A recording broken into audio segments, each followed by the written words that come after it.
బాసర జ్ఞాన సరస్వతి ఉపాలయంలోని జరిగినటువంటి చోరీ ఘటన ఆలయ వర్గాల్లో తీవ్ర కలకలం రేపింది. ఈ ఘటనపై స్పందించినటువంటి ఆలయ అధికారులు భద్రతలో నిర్లక్ష్యంగా వ్యవహరించినటువంటి సిబ్బందిపై కఠిన చర్యలు తీసుకున్నారు.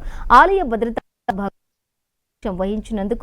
అందుకు గాను 5 హోంగార్డులను విధుల్లో నుంచి తొలగిస్తూ ఆలయ ఈవో అంజనీదేవి ఉత్తర్వులు జారీ చేశారు.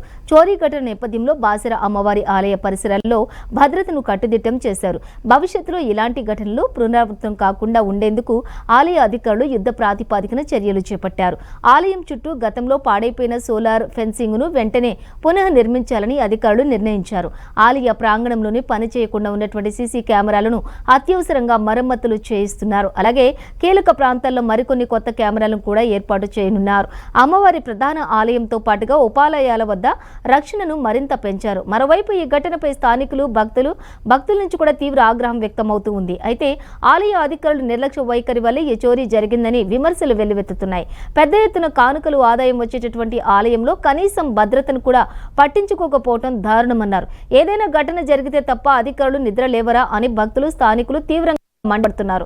ఇప్పటికైనా కేవలం కంటి తుడుపు చర్యలతో సరిపెట్టకుండా బాసర క్షేత్రానికి వచ్చే భక్తులకు అమ్మవారి సొమ్ముకు శాశ్వత భద్రత కల్పించాలని డిమాండ్ చేస్తున్నారు.